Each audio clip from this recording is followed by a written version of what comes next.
Hey, Vanderbilt, we're back. Yes, we are. Another week at school before spring break. Spring break's actually coming up pretty quickly. Yeah, it is. This week actually. and next week, and then everyone's off to relax and I know, it's kind of break. It was kind of crazy. I was lucky for my spring break plans. Originally I was going to fly down to Miami and all that stuff, right? Oh, wow. Yeah. No. But the plans kept changing around, right? About where we'd end up. So I just kept on holding it off on buying the tickets. Well, turns out I'm carpooling down with someone, which is nice. Oh, that's so nice. It's much more, cost efficient. Yeah. How long are you in Miami for? Well, it's like Tuesday through Saturday. Ooh, So we'll be down there fun. for a while. We'll be down there for a while with a couple natives. And, Come back. Yeah, I'm gonna come back all bronze. Yeah. Yeah. Man, I You know what? I'm gonna lay out in the sun at home. I'm curious to see home. this on playback so you can see how our skin tones differ. I'll try. I'll bit of try a my before and hardest. I'll after. use your tanning oil and see what happens. You use the tanning oil? Yeah. That's right, Vanderbilt. In case you didn't remember, there was a point when I got Carly tanning oil this last year as a special gift from me, and I thought it was a joke, but she loved it. No, I love tanning oil, except for I always burn when I use it. That's right. That's right. Can't attract too much sun. Yes. It's a problem when vampires use tanning oil. You know what I mean? Not that you're a vampire, but That's true. Yeah. Yeah, absolutely. Yeah, and I'm going to plan on getting down there, getting tan, and enjoying spring break, but that's a little far off. As a matter of fact, it's just starting Fat Tuesday this week, so it's Vanderbilt. It's time to eat pancakes. It's going to be good. I don't even know why you're supposed to eat pancakes on Fat Tuesday. Yeah, why is that? I'm not quite sure. What's your favorite type of pancake? Oh, I'm actually a purist. I just like the big fat buttermilk Really? pancakes. I'm that guy that rolled in and they'd have like endless buttermilk pancakes at IHOP, and I eat them all. and I'd like nearly put them out of business because I just roll in there and just so throw it down. funny. It's actually at the end of every wrestling season. That's exactly what I do. Is I go in and wipe out a restaurant. Pancakes. Yeah. There you go. Yeah, but so I don't really know why we're supposed to eat pancakes today. I know it has something to do with that we start fasting tomorrow, but I don't care. I'm going to eat lots of pancakes. It's going to be awesome. There you go, Vanderbilt. Eat pancakes with John. That's right. Yes. But that's just news about my diet. In other news, the third week in February 20th through 24th, is Severe Weather Awareness Week. And it's a good time to revisit what to do in the event of severe weather that threatens the Vanderbilt community. The National Weather Service tracked 113 tornadoes in 2011, a record amount since 1916, when weather statistics for the state were first recorded. The same warm, wet La Nina weather conditions in effect this last year are present this year and can be an indicator of the higher incidence of tornadoes throughout Tennessee and the Ohio valleys this spring. La Nina is when water is cooler than normal in the Pacific Ocean, and El Nino is when water is warmer, but both affect weather patterns around the world. Dance Marathon at Vanderbilt raised $113,678.67 dollars for the Monroe Carroll Jr. Children's Hospital at Vanderbilt this year, according to VUMD Director of International Relations Lisa Branding. This year's Dance Marathon, the 10th such event at Vanderbilt, began on Friday at 7 p.m. and lasted 13.1 hours. Former Miss Kentucky, Mallory Irving, and a former Amazing Race contestant emceed the Dance Marathon this year. The event was supported by Winona Judd, who participated in the opening ceremonies, and Vanderbilt alumnus Dierks Bentley, who sent a video encouraging the participants. According to Branding, the event was a success. Dr. Ibu Patel, founder and executive director of Interfaith Youth Corps, will speak at Vanderbilt's Langford Auditorium tonight. Patel, whose organization promotes cooperation among youths of all different religions, will be giving a lecture entitled Acts of Faith, Interfaith Leadership in a Time of Global Religious Crisis at 7 p.m. Earlier in the day, Patel will be meeting with a wide variety of groups and individuals ranging from area clergy to Provost McCarthy to discuss religious cooperation and interfaith leadership, topics that are particularly sensitive right now given the religious opposition of Vanderbilt's all-commerce policy. Patel's lecture is a part of Project Dialogue, biennial program run out of the Office of Religious Life that brings speakers around a certain theme of every other year. This year, we can see that it is, Can We Handle the Truth? Good reference to a great movie. That is true. That's right. Few Good Men, one of the best.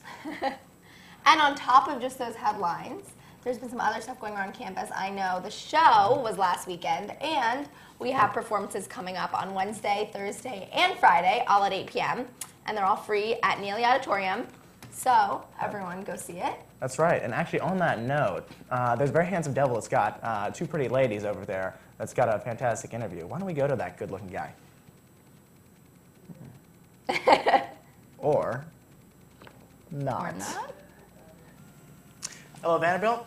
Today is a lucky day for me because I am sitting next to two stars. I saw a great play this last Friday, The Children's Hour, and I have the two leads here with me. Here we have Madeline and Nicole. Welcome. Thank you. Now, The Children's Hour, could you, Madeline, why don't you tell me what, if you were going to like make a little synopsis of the play, like a little trailer that you might see in the movies, how would you describe it? Well, basically, the story follows two sort of headmistresses or founders of a school, a girls' school. And the play was originally written in the 30s, but we're setting it in the 1950s. And the two headmistresses are sort of having a difficult time with one of their students. She's sort of a brat, she's sort of spoiled, but she happens to be the granddaughter of the main benefactress of the school. And she tells a lie to get out of going to school, and it ends up sort of having much greater consequences than she would have ever anticipated that really have an immense impact on our livelihood. Absolutely. And so Nicole, so would I be correct in saying it's kind of a serious play? Very serious. Dark.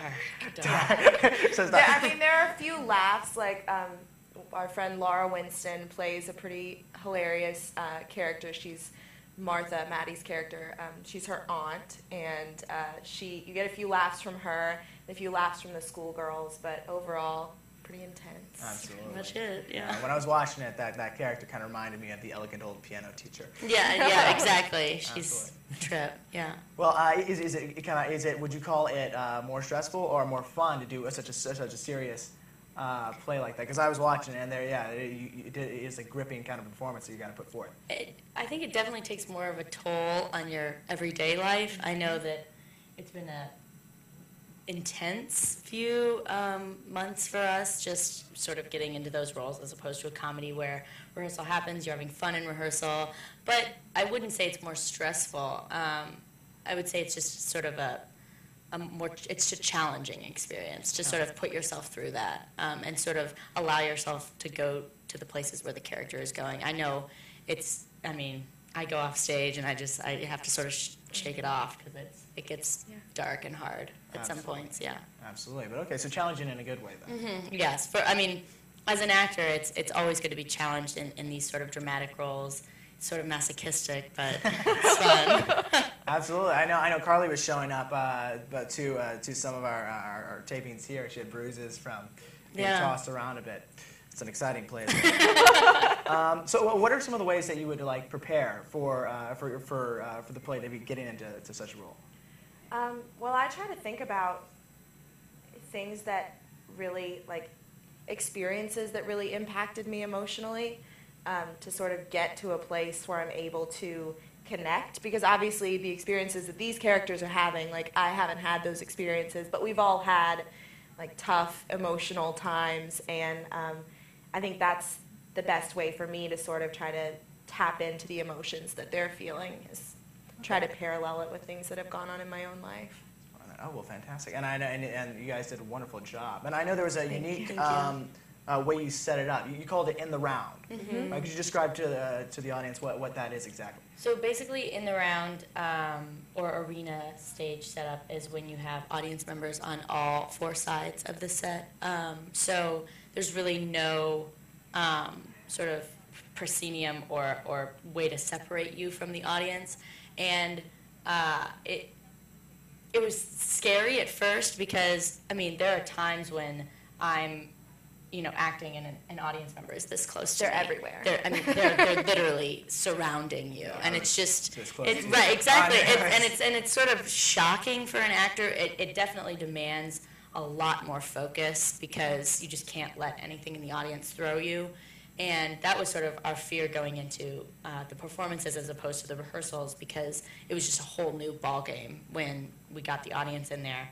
And it definitely demanded a much higher level of focus. But it also really, once I sort of adapted to it and decided that I could use it instead of be afraid of it, it definitely helps with my sort of claustrophobia and my sort of, I don't know, I'm very like tightly wound as a character, and sort of it definitely helps me to feel like I'm sort of trapped and caught. So it's using those elements that have sort of been thrown into your production and using them for your character, which helps. Yeah, it's very cool. And I know, and Nicole, like in one way, does it completely change the way you even physically perform? Because I know, like a lot of acting is keeping yourself forward towards the audience. Does it completely just throw off that kind of physical dynamic you're comfortable with? It's crazy that not once during the rehearsal process was our director asking us to cheat out to the audience, because the audience is on all four sides of you. So, and especially the setup is so intimate, like Maddie was saying, you know, you can be this close to an audience member. That it really sort of draws you in a little bit more as an actor than if you're, you know, on a stage right. performing out to people. Right. It's sort of, they're right there, and so it's a very different feeling than being sort of high and removed from the audience. And it's really awesome. I think it's a really cool way to experience theater. Absolutely. And volume is just such a different, there are lines I deliver so quietly just because it's sort of, it's just a very sort of inner look at these characters' lives. That there are times where I'm talking to Nicole so quietly, but the audience can still completely hear it because they're right next to us. So would you say that makes it more natural, even the fact that you're not consciously maneuvering yourself for the crowd, and that you're definitely speaking? Okay, so actually it would amplify the performance that way. Well, it just makes it a lot more real, for better or for worse. It makes it a little scarier for us, but it definitely contributes to the drama of the show. Absolutely, and drama there is. Were you guys nervous at all about approaching the subject matter of the play? I mean, it definitely explores some controversial ideas, but for me, the accusations that are made against us have to do with lesbianism. And for me, it was less about playing a lesbian or playing a person who wasn't a lesbian than just playing the emotions that we felt towards each other. I mean, for my character, Martha, Karen is what makes me happy. And that really has nothing to do with whether I'm a lesbian or not. It's sort of playing that emotion, playing that relationship that we sort of developed over the rehearsal process. So, I mean, it definitely is controversial, but I think we're trying to play it in as sort of honest, in just a human feeling way, instead of playing the subject matter. Right, and not pretending to know what that feels like. Right, absolutely. But just bringing what we know from our own lives to the performance in a way that I think makes it a lot more relatable and real. And it's not, one thing that I really like is that this wasn't intended to be like a political crusade. Right, absolutely not. We're just doing a play, and it happens to be a really relevant, sort of intense and important subject, but when it comes down to it, we're just doing what we love to do. Yeah. Absolutely. Absolutely, and and a gripping performance it is. And like they said, guys, you are right in the action. So I know, like loud noises coming from directly behind me. Exactly. Absolutely. So, all right. So, if the audience watching right now wants to come see it, when and where would they show up? Well, we have sort of a different schedule this week. Normally, we do weekend performances, but this week's performances are Wednesday, Thursday, and Friday, all at 8 p.m. at Neely Auditorium, which is right by Alumni Lawn, and it's free for undergraduates. Boom, guys. Free. You just got to show your ID. Yeah, show that ID. Free with ID, guys. VUT. Okay. So absolutely, well, everyone, I highly recommend seeing the play. And guys, thank you so much for dropping by. Thank you so much. All right, so back to you guys. That was one handsome devil right there. There you go. And come to the play. Absolutely, no, fantastic play. We did not plug it enough. Please come see it. It is not a fun show, but it is a great show. It is very entertaining. You can have a night full of lies and scandals that aren't your own. Who doesn't love that? That's right. Right? You can escape it once you're done. So. There you go. And then, well, in that vein, people tend to think of escapism as something where you go and you see something where you escape to this like wonderful fantasy world. But you can also do that, as Carly was describing, escaping into another world of problems that aren't your own. Exactly, and then being able to get right out. Absolutely. And yeah, and I found it a very engaging play, so I highly recommend those cerebral Vanderbilt students go see it. Well, thank you, And, John. absolutely. Until then, though, we do have some celebrity gossip That's right. for Tell all me you about guys today. Bobby Christina Houston Brown. Go. So, Bobby Christina Houston Brown had her grandmother, Sissy Houston, at her side during the 3.5-hour-long funeral for her mother, Whitney Houston, held in Newark, New Jersey on Saturday. But once services ended and her mother's casket was carried out of the New Hope Baptist Church to I Will Always Love You, the 18-year-old alarmed her family and friends when she went missing. On February 11th, Bobby Christina, who was at the Beverly Hills Hotel when her mother's body was found in a bathroom inside the hotel room, was rushed to the hospital following the tragic news. At Cedar-Sinai Hospital in Los Angeles, the teen was treated for stress, while psychiatric evaluators were brought in to determine if she needed to be placed on a 5150, an involuntary psychiatric hold. Her mother died, so she broke down. Nobody expected her to pass as quickly as she did. Bobby Christina therefore had a nervous breakdown, says a family member. We are very sorry for your loss, Bobby. Thoughts and prayers go out to the family and friends. And as I said last week, Whitney, we will always love you. But on some brighter news, Kate Middleton's parents, Michael and Carol Middleton, have had their company Party Pieces, are getting the spirit and offering up several pieces of festive royal-inspired merchandise for Queen Elizabeth II's Jubilee. From a cardboard carriage teapot vase to purple jeweled party crowns, the Middletons have covered all the bases for Brits who want to throw their own feats celebrating the 85-year-old Queen's 60th year at the throne. Next month, Prince Harry will travel to Belize, the Bahamas, and Jamaica to represent his grandmother on behalf of her Diamond Jubilee celebrations. So everyone take a look and celebrate with the Queen her 60th year on the throne. And in other news, Jessica Biel flashed her engagement ring at the SNL after party that was thrown to celebrate her fiancé's appearance as an SNL guest last Saturday night. Biel has yet to debut her bling in public since Timberlake popped the question over the holidays in Jackson, Wyoming. The pair have been dating on and off for 4.5 years now, so congrats to the happy couple. And lastly, while on the topic of SNL, it is rumored that on March 3rd, Lohan will make her return to Saturday Night Live, where she will host for the evening.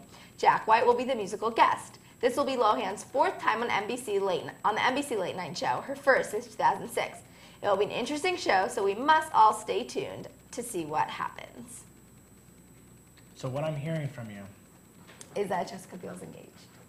You knew where I was going. I did. I happened over break, and I realized I never got to fill Vanderbilt in. So I wanted to make it a little special and explain the engagement with the little news that she's at the SNL after party and throwing off her bling. Huge ring. It's gorgeous. So. Did you know about my special place in my heart that I keep for Jessica Biel? No, I didn't, but Didn't? I'm very sorry, John. You're going to have to find another celebrity to go after. It's taken. I can beat up Justin Timberlake. 5 Vanderbilt years? audience. I don't know. Vanderbilt, don't you What agree? do you think, Vanderbilt? He may be Do you bringing think John sexy has a back, chance at Jessica Biel? but I don't think he'll come back after I knock him flat. All right? Justin, I'm coming for you. Get off my girl. I don't care if he promised I probably couldn't provide bling as big as he did to her, because apparently it was worth showing off. It was. to That a it bunch was. to a bunch of entertainment world people. But I'm a good guy, Jessica. There you go. You can't argue with that. Yeah. Yeah. Yeah, no. I feel like every time there's something about some celebrity getting engaged, you're upset. So I'm sorry. I'll have to keep those. I'll refrain from those. It's because it's but my Vanderbilt favorite has ones. to know. Vanderbilt has to know. It's my favorite ones. Like, first you're taking Katy Perry away from me, but she's single again. She is single again. Apparently now I am too, that Jessica Biel is taken. There you go. So Katie, yeah, got one over here. why can't like the Lohans that I have no interest in the world get engaged? I mean, well, despite the obvious. I mean, she's still despite the still doing obvious some strung work. out reasons. Yeah, exactly. She's almost done with her time.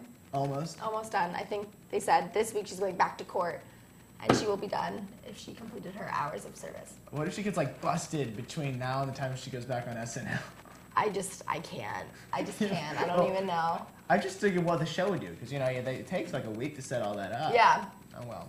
Oh I well. hope that doesn't happen. I hope Hopefully it she doesn't doesn't happen. go crazy tonight for Mardi Gras. There you go. On that topic, Vanderbilt, it's Fat Tuesday. Well, time for us all to eat pancakes, as I discussed earlier, and to get ready for Lent. Now, you may know it as Mardi Gras, which is French for Fat Tuesday. Not that I think that's what we were meant to celebrate when religious leaders first began celebrating the holiday. This is ironic because the English observance of Fat Tuesday is known as Shrove Tuesday, which is associated with the religious requirement for confession before Lent. Tomorrow will be the beginning of Lent on the day known as Ash Wednesday, where you might notice ashes across many people's foreheads, one to signify mourning and repentance. Now, Lent, or Quadragesima, Latin for 40, is the religious commemoration of the time from Ash Wednesday to Easter. According to the Gospels of Matthew, Mark, and Luke, Jesus spent 40 days fasting in the desert before beginning his ministry. This is why people give up luxuries for Lent. The question I am asking today, Vanderbilt, is what luxury do I give up for 40 days? Now, every other girl I've talked to is going to be giving up chocolate. However, I'm not a huge candy guy. I would challenge sorority girls on campus, however, to try going without froyo for a month. But without their life source, they would surely shrivel up and die. A third option would be to give up sleeveless shirts for me. However, spring break is coming up, and I feel that would just be making light of the whole observance anyway. Sun's out, guns out. I could also give up the munchie mark, but I don't know what Carly would do for a segment if I didn't eat the treats she brought me every episode. But Vandy, I once talked to someone who had a unique idea. They said give up a piece of themselves to someone else every day. By helping someone, they didn't have to. I like that, the sound of that. Not only giving something, but giving something out, but giving something. Just a moment of pensive pause, Vandy. I hope you enjoy your pancakes, whether or not you observe these days or not. I like that. I really like that one. Yeah, no, I think it's cool. That's really cool. I know I've heard a lot of different variations of what people are giving up for Lent, and a lot of them I'm just like, craziest one you heard. What is it? My friend yesterday was telling me that she is giving up Facebook from Sunday nights to Fridays at 5 p.m. So she's going to use it on the weekends. Interesting. But not use it at all during the weekday. So she's qualifying her Facebook. Yes, to her work Facebook with schoolwork. lending. So I thought that worked. So. Okay. Yeah. All right. Well, that's before everyone gets into Lent, we need to eat some more treats. That's right. I know you're not giving up cookies, but so Girl Scouts have been coming to campus to give cookies, and I know your favorites are Samoas and Thin Mints, but I'm gonna make you try something new. You make me try something new. I'm making you try something new. Trefoils. Trefoils. Have you ever had them? No. No. That's why I brought them. No, I haven't. And I was gonna bring Thin Mints for you, but I want you to try something new because these are, you will say that they are just, people think they're just a shortbread cookie, but they're not. They're buttery and delicious, and have one. See what you think. Now, Vanderbilt, I'm just flexing to bring tag-alongs, so they may have had to punch her out on there. I know he doesn't like tag-alongs. I love tag-alongs. All right. But They're you know good. what? They're good. They're all right, but something that's better. You have Thin Mints? Oh. I may have cornered the Girl Scouts when they were out on Greek Road. Did you get Samoas? I did too. Good. I got them both. See, So, look, John. I brought you something today. Well, thank you, John. Look at us. We're having a Girl Scout day. That's right. Thank So, you. Vanderbilt, It's first day of helping these others. are good, You're buying, but there we go. you're buying some food from the Girl Scouts. Money goes to a good cause. Yeah. Thin Mints are always the best. That's always But I was really trying to get you heard like, it! Thin Mints are Vanderbilt, good. you heard it. Thin Mints and the best, tag-alongs. Not tag-along.